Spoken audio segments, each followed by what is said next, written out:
Assalamualaikum warahmatullahi wabarakatuh. Perkenalkan, nama saya Gina Febriani dengan NPM 202241500014 dari kelas R6B. Di sini saya akan membuat video untuk memenuhi ujian tengah semester mata kuliah metodologi riset. Di sini saya akan menjelaskan mengapa latar belakang itu penting dalam proposal riset. Yang pertama, karena latar belakang menjelaskan mengapa topik penelitian perlu diteliti sekarang dan menyampaikan data, fakta, atau fenomena aktual. Peneliti dapat meyakinkan pembaca bahwa masalah yang diangkat benar-benar penting dan layak diteliti. Yang kedua, latar belakang membantu pembaca memahami kondisi atau situasi yang melatar belakangi munculnya masalah penelitian. Tanpa ini, pembaca tentu bisa bingung atau menganggap penelitian ini tidak memiliki dasar yang kuat. Yang ketiga, latar belakang digunakan untuk menjelaskan apa yang sudah diteliti sebelumnya dan apa yang belum dikaji, sehingga riset yang diajukan tidak terkesan mengulang, tetapi justru melengkapi atau melanjutkan penelitian sebelumnya. Yang terakhir, latar belakang menjadi dasar logis untuk menyusun identifikasi masalah, rumusan masalah, tujuan penelitian, dan semuanya harus selaras pada analisis di bagian latar belakang.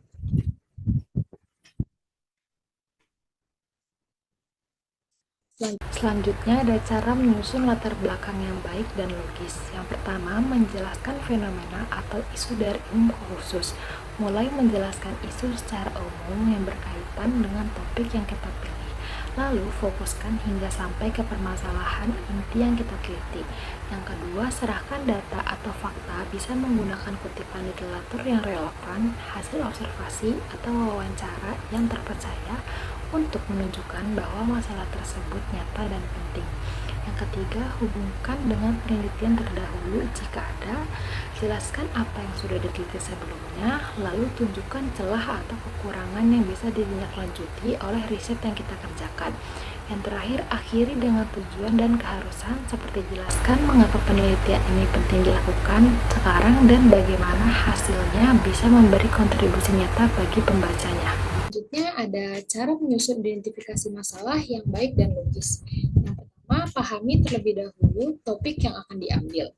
Yang kedua, identifikasi masalah diambil dari latar belakang yang sudah dibuat. Temukan permasalahan yang paling menonjol, penting, dan belum ada solusinya. Yang ketiga, spesifik dan terukur. Maksudnya, hindari pertanyaan yang terlalu umum. Buat identifikasi masalah yang jelas, ruang lingkupnya, siapa yang berdampak, dan bagaimana wujud masalahnya. Pastikan masalah sesuai dengan ruang lingkup penelitian. Jangan terlalu luas atau terlalu sempit. Urutkan masalah secara logis, maksudnya susunlah dari yang paling mendasar hingga paling kompleks. Nah, masalah utama yang dipecahkan umumnya disimpan pada nomor-nomor terakhir. Mengapa perlu ada batasan masalah? Yang pertama, agar peneliti lebih fokus. Masalah di lapangan biasanya kompleks dan luas. Dengan adanya batasan masalah, peneliti hanya mengambil bagian yang bisa diteliti secara mendalam dan juga agar pembahasannya tidak meluas. Yang kedua, untuk menyesuaikan dengan waktu dan sumber daya. Penelitian punya batas waktu, tenaga, dan biaya. Batasan masalah membantu menyesuaikan skala penelitian dengan kemampuan yang tersedia. Yang ketiga, mempermudah analisis dan kesimpulan. Kalau ruang lingkupnya jelas, maka data yang dikumpulkan lebih terarah dan hasilnya lebih akurat. Yang keempat, menghindari pembahasan yang tidak relevan. Batasan masalah mencegah peneliti menyimpang dari tujuan utama riset. Cara menyusun batasan masalah yang logis dan baik. Yang pertama, fokus pada topik utama penelitian. Pilih bagian atau aspek penting dari judul penelitian yang ingin diteliti lebih dalam. Contohnya, kalau judulnya pengaruh efikasi diri terhadap kemampuan literasi sains, maka fokuslah pada efikasi diri dan literasi sains, bukan semua hal dalam pelajaran biologi. Yang kedua, tentukan variabel penelitian. Sebutkan secara jelas variabel bebasnya, variabel X misalkan, efikasi diri, dan variabel Y terkait dengan kemampuan literasi sains. Yang ketiga, batasi ruang lingkup.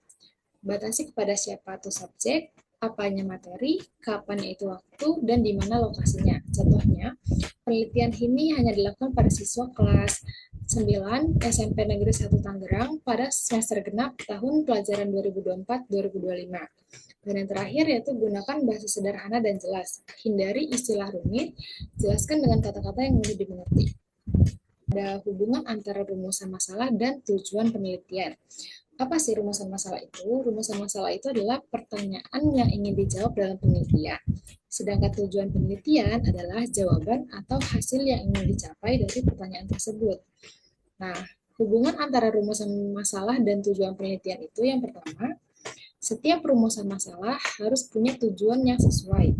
Kalau bertanya tentang pengaruh, maka tujuannya ya pasti ingin mengetahui atau menguji pengaruh itu. Yang kedua, tujuan penelitian lahir dari rumusan masalah.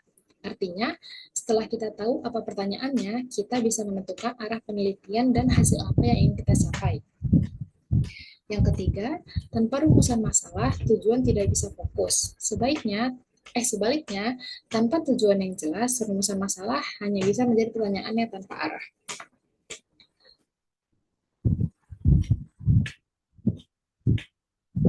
Selanjutnya ada cara menyusun rumusan masalah untuk riset kuantitatif yang baik.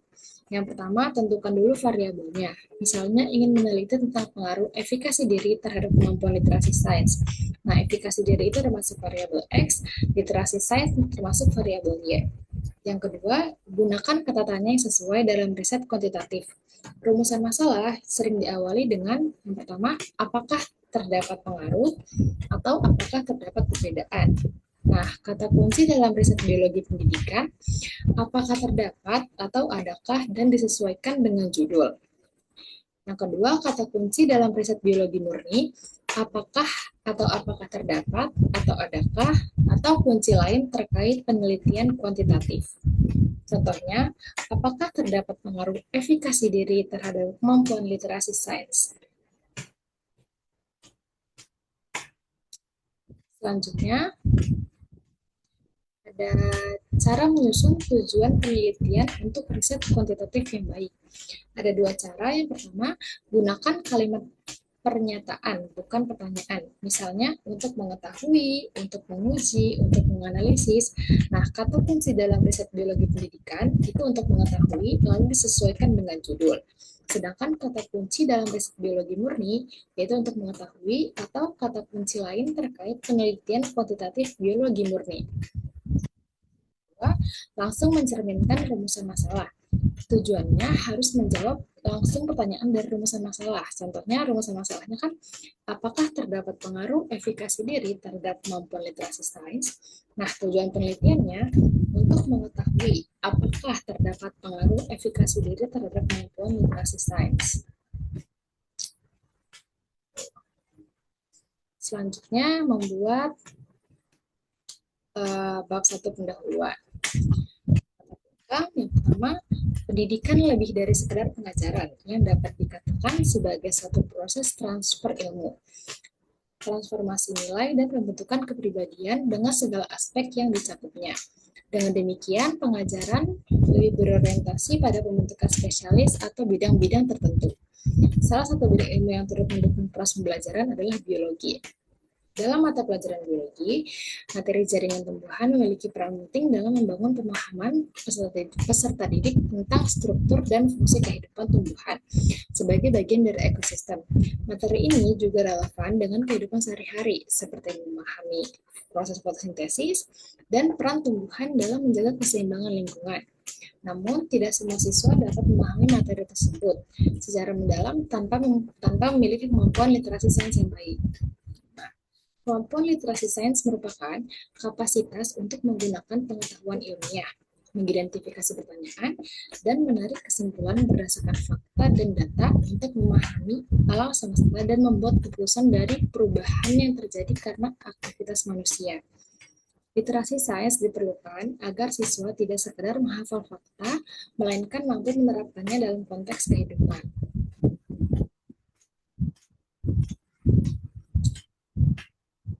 Penelitian oleh Suryadi dan Mariani 2019 menunjukkan bahwa literasi sains siswa SMP masih tergolong sedang dan banyak dipengaruhi oleh faktor internal, seperti motivasi belajar dan kepercayaan diri.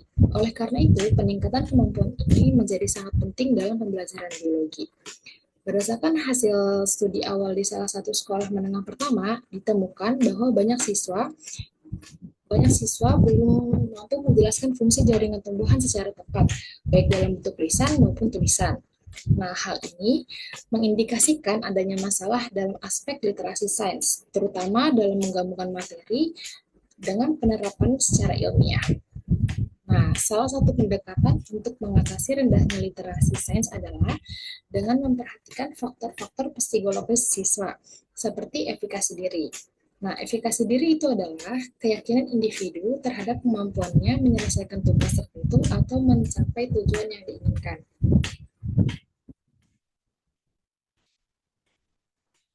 Studi oleh Maulidia dan Handayani mengungkapkan bahwa siswa dengan efikasi diri tinggi cenderung memiliki prestasi belajar yang lebih baik dan lebih percaya diri dalam mengeksplorasi konsep-konsep sains.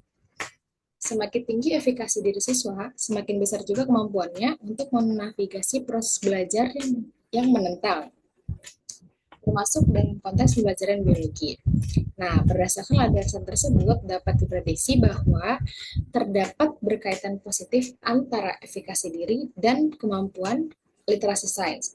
Artinya, peningkatan efikasi diri pada siswa diduga akan mengalami keunggulan yang berdampak positif terhadap kemampuan mereka dalam memahami, menerapkan, dan merefleksikan konsep-konsep dalam sains, khususnya pada materi jaringan pada tumbuhan.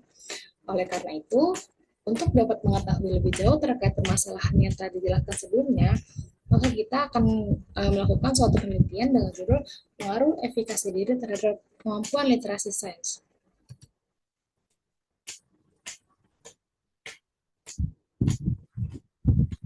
Nah, di sini ada identifikasi masalah. Yang pertama, mengapa pendidikan tidak hanya dipandang sebagai proses pengajaran semata, tetapi juga sebagai proses transformasi nilai dan pembentukan kepribadian. Yang kedua, mengapa materi jaringan tumbuhan dalam pelajaran biologi penting untuk dipahami oleh siswa dalam konteks kehidupan sehari-hari dan lingkungan. Yang ketiga, mengapa kemampuan literasi sains penting dalam memahami dan mengaplikasikan materi biologi seperti jaringan tumbuhan. Yang keempat, apa saja faktor internal yang mempengaruhi rendahnya literasi sains siswa SMP dan bagaimana indikator literasi sains dapat digunakan untuk mengukur kemampuan siswa. Yang kelima, mengapa masih banyak siswa yang belum mampu menjelaskan fungsi jaringan tumbuhan dengan tepat dan bagaimana hal ini mencerminkan rendahnya literasi sains. Yang keenam, bagaimana peran efikasi diri dalam mengatasi permasalahan rendahnya literasi sains pada siswa. Yang ketujuh, bagaimana hubungan antara efikasi diri dengan prestasi belajar dan eksplorasi konsep sains dalam pembelajaran biologi. Dan yang kedelapan, apakah pengaruh efikasi diri terhadap kemampuan literasi sains siswa, khususnya dalam memahami materi jaringan tumbuhan. Selanjutnya ada batasan masalah. Berdasarkan latar belakang dan identifikasi masalah di slide sebelumnya, maka masalah yang akan diteliti dibatasi pada hal berikut. Yang pertama, kemampuan literasi sains yang digunakan dalam penelitian ini menggunakan teori dari OECD. Indikator literasi sains terdiri dari 3 kompetensi, yakni menjelaskan fenomena ilmiah, mengevaluasi dan merancang penyelidikan ilmiah, dan juga menginterpretasikan data dan bukti ilmiah. Yang kedua, efikasi diri yang digunakan dalam penelitian ini adalah menggunakan teori Albert Bandura pada tahun 1997. Adapun indikatornya, yang pertama adalah magnitude, strength, dan generality. Yang ketiga, materi yang dikaji adalah jaringan pada tumbuhan. Selanjutnya ada rumusan masalah. Rumusan masalahnya adalah apakah terdapat pengaruh efikasi diri terhadap kemampuan literasi sains, dan tujuan penelitiannya untuk mengetahui pengaruh efikasi diri terhadap kemampuan literasi sains. Yang terakhir itu ada kegunaan penelitian. Yang pertama, kegunaan teoretik. Penelitian ini diharapkan dapat dijadikan referensi lanjutan terkait penelitian serupa, yaitu mengenai hubungan antara efikasi diri dan kemampuan literasi sains dalam pembelajaran biologi. Secara khusus, penelitian ini menambahkan bukti empirik mengenai peran efikasi diri dalam meningkatkan pemahaman siswa terhadap konsep jaringan tumbuhan.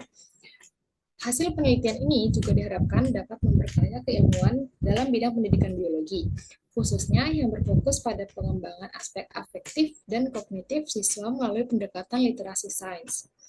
Yang kedua, ada kegunaan praktik.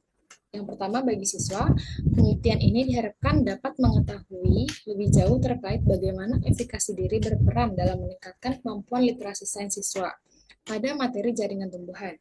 Dengan memahami kaitan tersebut, siswa diharapkan dapat lebih termotivasi dan percaya diri dalam mengeksplorasi serta memahami materi biologi secara mendalam dalam kehidupan sehari-hari.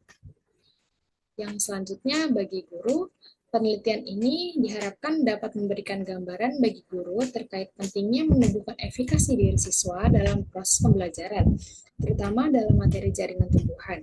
Hasil penelitian ini dapat menjadi acuan bagi guru untuk menyusun strategi pembelajaran yang tidak hanya berfokus pada aspek kognitif, tetapi juga memperhatikan faktor psikologis yang mempengaruhi hasil belajar siswa seperti efikasi diri. Yang C, yaitu kegunaan bagi sekolah. Penelitian ini diharapkan dapat menjadikan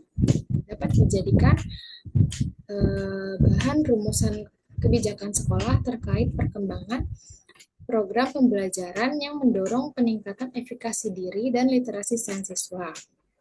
Sekolah dapat mengadopsi temuan penelitian ini untuk merancang kegiatan pembelajaran yang lebih efektif dan holistik dalam mata pelajaran biologi, khususnya materi jaringan tumbuhan.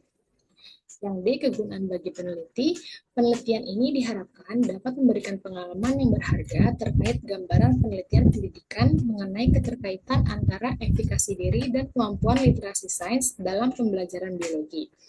Selain itu, penelitian ini menjadi pijakan awal bagi peneliti dalam mengembangkan riset lanjutan di bidang pendidikan, psikologi belajar, atau pengembangan media dan strategi pembelajaran berbasis literasi sains. Berikut ini merupakan daftar pustaka yang saya gunakan.